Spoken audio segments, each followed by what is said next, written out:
Minister, I'm glad that you're here because I have some questions, and I was here earlier in the chair and I listened intently to your opening speech. Minister, look, what's happening is just unbelievable. It's bizarre, it's Goobo, grotesque, unprecedented, bizarre. I can't think of the last word that was in that Goobo days back in the 80s. We're here again. I mean, the people cannot survive. And I can't understand the disconnect and why your backbenchers are not telling you, are they in hiding? Because the people are infuriated with the cost of living. I mean, and I want to debunk one thing: the war is horrific and outrageous what's happening. But this crisis was heading towards us, and a gale force 9 storm before ever there was a shot fired or troop landed anywhere near Ukraine by Russia. It was here, a perfect storm was coming, and you insisted in putting in the carbon tax. And I want to ask you one question, question one. Why did you lock us out of voting again for 10 years, from 2020 to 2030? You can put carbon tax up in every budget without any recourse to this House, any discussion, any debate or any vote. I also want to ask you, Minister, please, because a businessman in my constituency, William Allen, rang me and asked me this evening. When the diesel was 160, you have 60 euro on it. If the diesel is 260, you have 260, you have 120 cents out of it. And if the diesel goes to 360, which it could, you're going to have 180. So the more it goes up, the more you're taking in. I want to answer that honestly and tell me I'm wrong, as I've asked your General Minister, and he acknowledged when you wasn't here. So this is daylight robbery. Daylight robbery. And you're rubbing your hands like the fat pig going to the market, or a man at the fair rubbing his hands and making money on people's misery. Can't believe it. And you're happy the rises to go up. You put a carbon tax you voted here, which I voted against. You put another one through in April. I want a question as well. Will you change your mind now on that? We have to change direction completely. We're in unprecedented times, and that's one of the words in Goobo too. But we are, and it's a war situation. And I don't remember the last war, but I remember people telling me about the compulsory tillage and everything else. And you've been to McConnell during the week saying we're going to have ask farmers, or we're going to have a plan. And the farming organisation met him last night. These are not my words. Damning criticism of him and his officials. He had no plan. He had nothing discussed. What do? Something that me, Hall, Martin, our Taoiseach will go down in history for, our legacy of. Set up a committee. A committee, a commission, a board of inquiry. He's at it since he was Minister for Health back in the 80s, and he's continuing at it. More papers and more boards and more members on board members being paid and nothing done. A committee, imagine. Minister, I welcome some of the situations that are in this. I welcome the €1,000, but I discussed it and despise the way it was leaked from Cabinet and leaked around to people, and people would get it and they wouldn't get it and won't get it and they will get it. I mean, you're dividing people. And dividing and conquering. And you know, all praise to Stephen Cove. A lot of things happened. I want to support everyone and sympathise with anyone who lost their life. But we're throwing money around like confetti at a wake. I remember the night you brought in the pup parent. I fought for you here and I begged you to put it on the PPS what they were earning. Students that were earning maybe 80 quid the weekend got the full overpayment. And I know as an employer now that your PSI records are there at the fingertip. It's paid every weekly now. It wasn't 5 or 6 years ago, and you could have done. And now payback time is coming with a double whammy of the oil crisis and the war. So we're really going to be crucified, the people. I know it's Lent, and Holy Week is coming, and Good Friday is coming, but don't crucify all the people. We crucified our Lord once was enough. It was a horrific thing to do, but we're going to crucify all the people. Please, where's the compassion? Where's your moral compass? Where is your respect for the electorate? I told your boss, not your boss, you have so many bosses in the government now, it's kind of the three stooges. One of them was today, we have another one here tomorrow, I suppose Minister Ryan. Minister Martin today, Taoiseach Martin, sorry, I told him today, Taoiseach sometimes, and I asked him, I said, look, I said, you're respecting and honouring and bowing down to the globalists and to the elite in Europe, and you're not serving the people.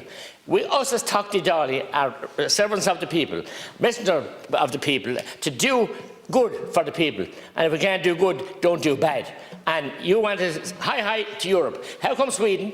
How come Denmark, how come Poland were able to bring back the oil prices to 2018 level?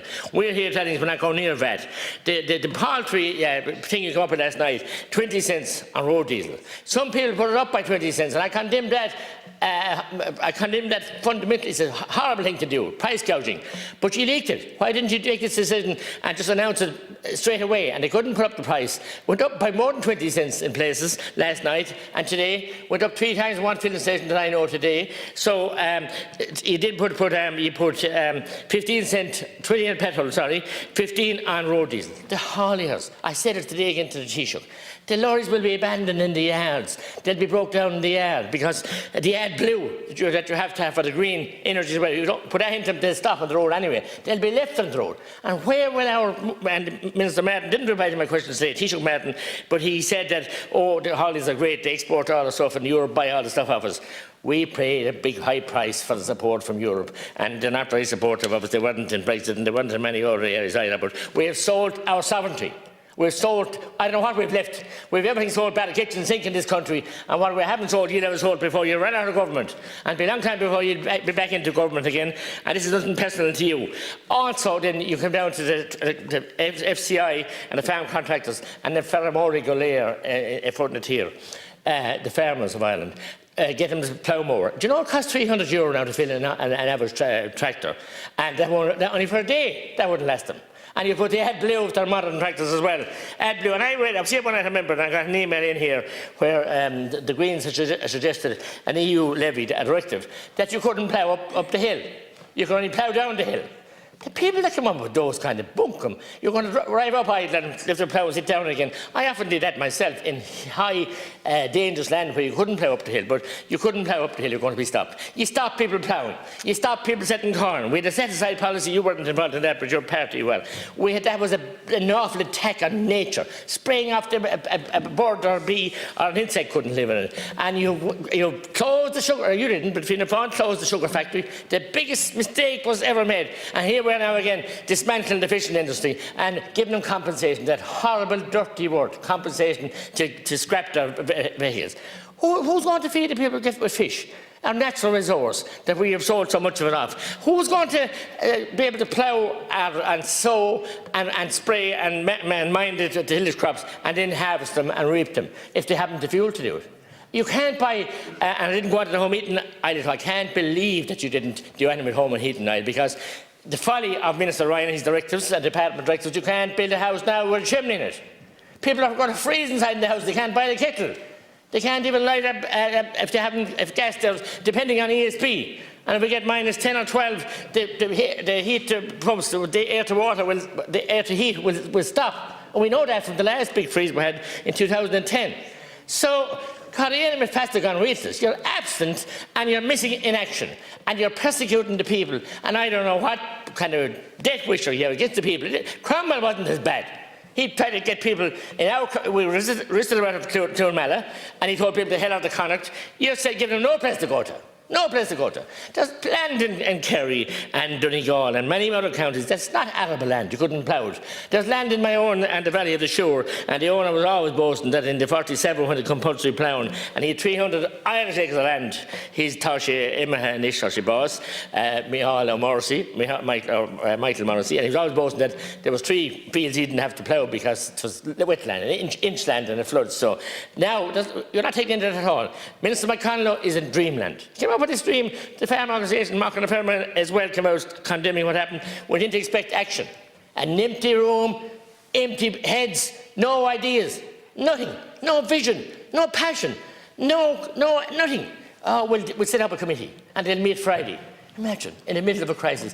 That was here long before a bullet, as I said, was fired in Ukraine, or a soldier moved next to near, so you can blame that. You're blaming COVID for everything with the last 2 years. And as far as I'm concerned, it was overkill totally. The narrative was driven by the media, and we're going to allow the narrative, and the narrative now again be driven in this war by the media again. What's the government supposed to do? The government, and Micheál Martin, Taoiseach Martin was talking to, setting up another citizens' assembly. This is a citizens' assembly. I'm sure. I have the privilege of being elected for the time being here, and so have you. This is a citizens' assembly. And the cost of them, no talk about that. The waste of money is just phenomenal, and you close down all the peat plants, the coal burning stations. We asked Deputy Healy-Rae and myself, Danny Healy-Rae last week, asked Taoiseach Martin would he re-examine the LNG a gas plant? No. Will he go and try and do some harvesting at sea? No. We're 10 years away from any real solar injury and wave energy. We're going to be perished with the cold. We'll have 3 coats in us. I was here this evening, I got in the chair, everything went off by the lights. A technical glitch. And we're all going technical now, and switches for this and switches for that, and we can't light a fire. We can't cut the enemy festival, we can't get the kippens and the Battle-Leishnock. That I remember an old lady in Newcastle, Josie O'Connor, gathering it and keeping the fire warm. And there is plenty of timber out there, but Minister Ryan doesn't want to cut it. He wants to make window boxes out of it, south-facing ones, and put carrot seeds and put everything else in them. Listen, and that's his view, and we all know what he thinks about the people. But why are ye blindly leading him, allowing them to be led along by the nose by the Greens? The whole climate change, again, I'm not a climate change denier, but it's another big hoax. And they punish the people. Carbon tax is a punitive tax and it affects the poor, the fuel poverty people more than anything else. So it's one fiasco after another. And you were here last week, you insulted us saying we didn't cost anything. I asked you about the Children's Hospital, that dark black hole that was built in the wrong place, a political decision by your leader and by others to build it there, and it's still not out of the hole, and it's going to cost billions. The National Broadband Plan costs billions. You're going to bring water from the Shannon right through the best of the land that we're going to plough and till and have grass in, bring the water to Dublin to put it into a pipe system that's leaking 50% of the 48% of the water, independent studies have shown. Kindergarten children wouldn't behave like this instead of people, you behave like this in the National Parliament. And the Taoiseach was going off somewhere, I don't know where he said he was having the summer today. It's not a summer, it's just a kind of a gathering. We're welded to the globalists. We're welded to the EU masters. And they say jump. The Taoiseach says how high, and you're the same. And your Minister Corbyn going to build about conferences and God knows where else. One world order is the next thing. Well, we won't have enough to eat. And can I ask you, Minister, in the middle of it all, the cabinet hanging on stand was informed yesterday that ESB would make 620 million profit last year. And they're fleecing people with charges and the PSO levy, being fleeced off customers and going to pay wind turbines when the wind isn't blowing, when it's sunshine and they're stopped, and when the wind is blowing too high, they turn them off. If that's not plunder of the people, and the ESB should be held to account, that a semi-state body, you get them in here and tell them, this is makes profit, yeah, 10 million or whatever. 620 million. More than 2 million a day, and people can't pay the bills. The bills in restaurants, the bills in pubs, the bills in any catering industry now are just gone. And not to mention the homes and the houses and the schools and the voluntary board of managers trying to collect it. So I don't know, you've lost all sense of perspective, reality. And the more you put on the taxes, the higher the fuel goes, the better you like it. The purses and the fake economy then that you're telling us with such a GDP rate, everything.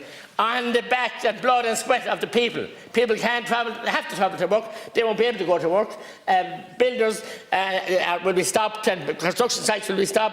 Machines will be parked up because people can't afford to do it. They have contracts, tenders, contracts for jobs, fixed prices. They're in a perilous situation, and all you do is go off over to whatever you pick from city. I know it was a Venice or someplace you picked to have an informal meeting, not a formal meeting at all. What's going on behind these closed doors is what I'd love to know. And what's going on at Bilderberg, and what's going on at other global meetings, and with the globalists that you're connected to, Fine Gael Weldon, and now Taoiseach Martin running after you, trying to be as good as you. Because he'll get a fat job in Europe when he's run out of this government, ran out of this parliament by the people. He'll no doubt be pointed to Europe, like many others had here. And I could name some of them, but I won't. And this is what shame. Shame on you. And to do this, and we're voting against this, and I didn't even talk about the bill you're bringing in tonight for the excise duty. We have amendments submitted, and we haven't seen sight of the amendments yet. Not even yet at this time of night, and we're debating it in 20 minutes. Go back.